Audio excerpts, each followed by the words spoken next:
மக்களே, லாஸ்ட் வீடியோல ஜயோகி போட்டிருந்த இன்விசிபிள் கிளவ லீ கழட்டினால ஜயோகிக்கு குளிர் தாங்க முடியாம ரொம்ப கஷ்டப்பட்டுட்டு இருந்தா.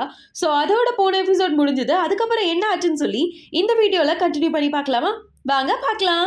ரொம்பவே குளிர் தாங்க முடியாதனால அப்படியே கீழே விழுந்துருவா. அண்ட் அது மட்டும் இல்லாம ஃப்ராங்க் கிட்ட இங்க கிரகத்துல இருக்கவங்க தான் நல்லா கதகதப்பா இருப்பாங்க, ஆனா அவங்கள விட நீ ரொம்ப கதகதப்பா இருக்க, தயவு செய்து என்னை விட்டு எங்கும் போயிடாத அப்படின்னு சொல்லுவா. அது மட்டும் இல்லாம ஃப்ராங்க் அவன் போட்டிருந்த கோட்டை கழட்டி கொடுப்பான். தயவு செய்து என்னை விட்டு எங்கேயும் போயிடாது, இங்கேயே இரு அப்படின்னு சொல்லுவா. சரி ஓகே, நான் எங்கேயும் போல அப்படின்னு சொல்லி ஜயகிய கட்டி பிடிச்சிட்டு 2 பேரும் அங்கேயே அப்படியே படுத்து தூங்கிடுவாங்க. மறுநாள் விடியும் இந்த சாய் மேடம் இந்த ஜயகி பொண்ணு எங்க தான் போனா அப்படின்னு சொல்லி தேடிக்கிட்டே ஷோரூம் வரைக்கும் வந்து பாக்குவா.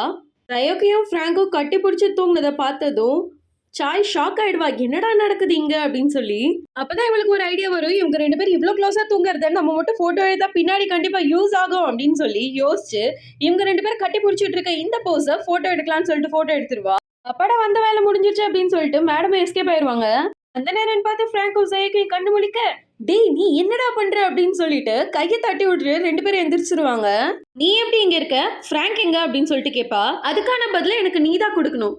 லீ எப்படி இங்க வந்தான், லீ நீ எப்படி வர வச்ச இங்க, அது மட்டும் இல்லாம நேத்து நைட்டு ஏன் உனக்கு அப்படி குளிர்ச்சு அப்படின்னு சொல்லிட்டு கேட்பான். இப்ப இதுக்கு எப்படி ஆன்சர் பண்றதுன்னு தெரியாம, அதாவது நேத்து வந்துட்டு நான் ஃப்ரிட்ஜ் ஓபன் பண்ணனா ஃப்ரிட்ஜ்ல இருக்கக்கூடிய ஃப்ரீசர் ரொம்ப கூல்டா இருந்துச்சு, அதனாலதான் எனக்கும் ரொம்ப கோல்டா இருந்துச்சு அப்படின்னு சொல்லிட்டு மலிப்பிக்கிட்டு இருப்பா. ஓ அப்படியா, அப்ப நீ ஃப்ரீசர்லயே அப்படியே தங்கிட்டேன் அப்படின்னு சொல்ல வர அப்படிதானே அப்படின்னு சொல்லிட்டு கேட்பான். இல்ல நான் அப்படி சொல்ல வரல, இருந்தாலும் எனக்கு அந்த அளவுக்கு குளிரா இருந்துச்சு அப்படின்னு சொல்லிட்டு சொல்லுவா. இவளோட மிஸ் பண்ண கிளவுஸை தேடிக்கிட்டு இருப்பா. இனி நான் லீய பத்தின எந்த விஷயத்தையும் உன்கிட்ட கேட்க போறது இல்ல, அவனை விட்டு விலகியேறு, அவனுக்கான ஆள் நீ கிடையாது அப்படின்னு சொல்லிட்டு போயிருவான். அதனால இப்ப என்ன பெருசா ஆயிடுச்சு, நானும் அவனும் ஏலியன்ஸ் தானே, சரியான விவரங்கட்ட மனுஷன் அப்படின்னு சொல்லிட்டு மனசுக்குள்ளே திட்டிக்கிட்டு இருப்பா. ஃப்ராங்க் ரெஸ்டாரண்ட் விட்டு வெளியே போக, சாய் மேடம் சார் நீங்க எப்பெல்லாம் ஃப்ரீயா இருக்கீங்களோ அப்பெல்லாம் நீங்க நம்ம ரெஸ்டாரண்ட்க்கு வரலாம் அப்படின்னு சொல்லிட்டு சொல்லுவா. நீங்க இப்படி எல்லாம் சொல்லலைன்னா கூட அவன் கரெக்டா வந்துருவான் அப்படின்னு சொல்லிட்டு ஜயோகி சொல்லுவா. ஐயோ ஜயோகி செல்லமி, நைட்லாம் நீ எவ்வளவு கஷ்டப்பட்டிருப்ப, நான் உனக்கு பிடிச்சது எல்லாத்தையும் சமைச்சு தரேன், அதுக்காக நீ உனக்கு காசுல எனக்கு கொடுக்க வேணாம், நம்ம தான் இப்ப பணக்காரங்களா ஆக போறோமே அப்படின்னு சொல்லிட்டு சாய் சொல்லுவா.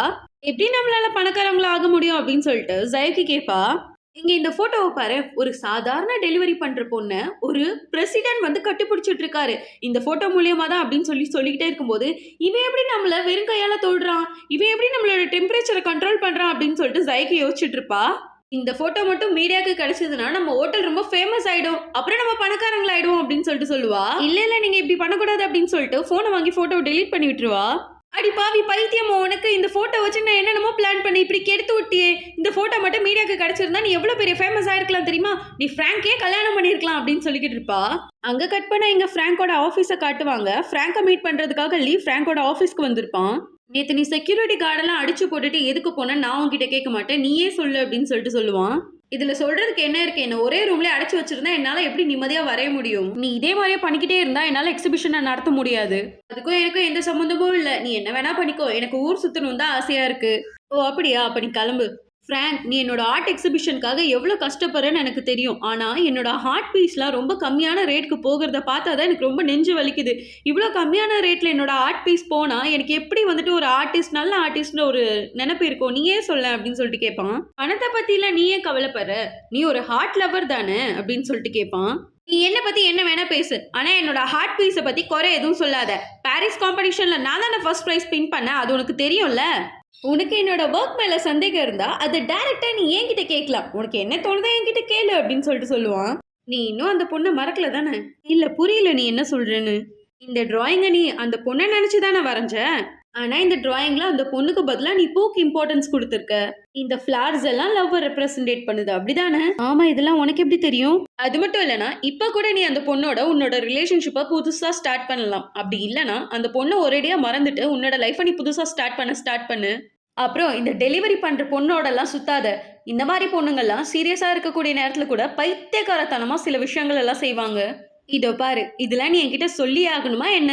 நீ இந்த மாதிரி எத்தனை பொண்ணுங்களோட டேட் போயிருக்க, என்ன இப்ப நீ என்ன சொன்ன, நான் என்ன இல்லாததையா சொல்றேன்? இவன் இப்படி பேசுறதெல்லாம் கேட்டதும் ஃப்ராங்குக்கு கோவம் வந்து உடனே இவனை வெளியே கூட்டிட்டு போங்க அப்படின்னு சொல்லிட்டு செக்யூரிட்டி கார்ட் கிட்ட சொல்லுவான். லீ உடனே எல்லா செக்யூரிட்டி கார்ட்ஸையும் அடிக்க ஆரம்பிச்சுருவான். உடனே ஃப்ராங்க்குக்கு கோவம் வந்து கண்ணா பின்னான்னு ஃப்ராங்க் லீய உதைக்க ஆரம்பிச்சுருவான். ஐயோ! ப்ளீஸ் தயவு செய்து என்னைய விட்டுறேன் அப்படின்னு சொல்லிட்டு லீ சொல்லுவான். அந்த நேரம்னு பார்த்து ஜயோகி லீய பார்க்க ஃப்ராங்க் ஆஃபீஸ்க்கு வர, யாரும்மா நீ இங்க என்ன பண்றேன்னு சொல்லி கேட்க, நான் லீய பார்க்க வந்திருக்கேன் இவ சொல்ல.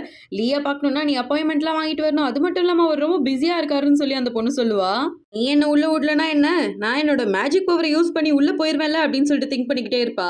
அந்த நேரம்னு பார்த்து கரெக்டா ஃப்ராங்க் லீய ஆபீஸ்ல இருந்து தரன்னு இழுத்துட்டு வர, ஃப்ராங்க பார்த்து ஜயோகி ரொம்ப எக்ஸைட் ஆகி நீ இங்க தான் இருக்கியா அப்படின்னு சொல்லிட்டு கேட்பா. ஆமா இங்க தான் இருக்கேன் அப்படின்னு சொல்லிட்டு சொல்லுவான். ரொம்ப நல்லதா போச்சு. இவன் உண்மையிலேயே ஸ்பெஷலானவனா இப்ப நம்ம செக் பண்ணி பார்க்கணும் அப்படின்னு சொல்லிட்டு அவ கையில இருந்த கிளவுஸை கழட்டி இப்ப நம்மளுக்கு குளிர் வர வச்சு இவன் ஸ்பெஷலானவ தாண்டா அப்படின்னு சொல்லிட்டு கண்டுபிடிக்க, இப்ப என் கூட சண்டைக்கு வா, நீ என் பிளானட்ல இருந்து தான் வந்திருக்கேன், நான் செக் பண்ணணும் அப்படின்னு சொல்லிட்டு சொல்லிக்கிட்டு இருப்பா. இப்ப என்ன நான் உன் கூட சண்டை போடணுமா அப்படின்னு சொல்லிட்டு கேட்பான். அதுக்கு உடனே லீ, ஜயோகி தயவு செய்து இங்க இருந்து போயிரு, இவன் கராத்தேல பிளாக் பெல்ட், இவன் உன்னை அசால்ட்டா தூக்கி அடிச்சிருவான், இவன் கிட்ட எல்லாம் வம்பிழுக்கு அதை ஓடிரு அப்படின்னு சொல்லிக்கிட்டே இருக்கும்போது டக்குன்னு போய் ஃப்ராங்கை கட்டி பிடிச்சிப்பான். அப்பா இதாண்டா நல்ல சாக்கு அப்படின்னு சொல்லிட்டு லீ எஸ்கேப் ஆயிடுவான். என்னை விடுன்னு ஃப்ராங்க் கதற, உன்னை நான் விட மாட்டேன், இன்னும் ஃபுல் செக்கிங் முடியல அப்படின்னு சொல்லிட்டு சொல்லிக்கிட்டு இருப்பா. டக்குன்னு இவளை சமாளிக்க முடியாம ஃப்ராங்க் இவளை இழுத்துட்டு போய் அந்த செவத்துல பிடிச்சி தள்ளி விட்டுருவான். தள்ளி விட்டு அப்படியே லாக் பண்ணிடுவான். நீ லீயோட இப்படிலாம் இருந்துதான் ஆகணுமா? நீ லீக்கு உதவி பண்றியா இல்ல உபத்திரம் பண்றியா அப்படின்னு சொல்லிட்டு கேட்பான். மேஜிக் பவரை யூஸ் பண்ணலான்னு பாப்பா. ஆனா அப்பதான் இவளுக்கு தெரியுமே ஃப்ராங்க் தொட்டுட்டு இருந்தா இவளால மேஜிக் பவரை யூஸ் பண்ண முடியாதுன்னு. கேட்டதுக்கு பதில் சொல்லு, நான் உன்னை பாக்கிறதுக்கு தான் வந்தேன். என்னது என்னையா? ஆமா நம்ம 2 பேரும் ஒரே மாதிரி இருக்கோம்ல. என்னது நம்ம 2 பேர் ஒரே மாதிரி இருக்கோமா? ஆமா என்ன நமக்குள்ள நிறைய விஷயம் ஒத்து போகுது. நம்ம பிளானட்ல இருந்து அனுப்பப்பட்ட சீக்ரெட் ஏஜென்ட் தானே நீ. அப்படி இல்லனா என்னோட கல்லை வச்சு நீ என்னமோ பிளான் பண்ணணும் அப்படின்னு சொல்லி கேட்டுக்கிட்டு இருப்பா. நான் உன்கிட்ட ஒரு உண்மையை சொல்லவா? நீ சரியான பைத்தியக்காரி.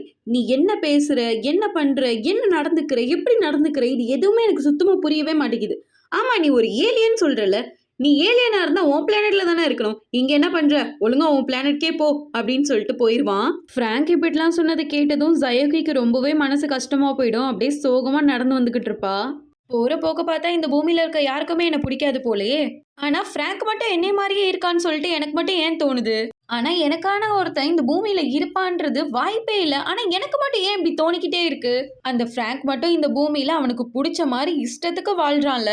இப்படியே தானா புலம்பிக்கிட்டே அவ கையில வச்சிருந்த அந்த டாட்டாய் குப்ரிய எழுப்ப பாப்பா. ஆனா அது எந்திரிக்கவே எந்திரிக்காது.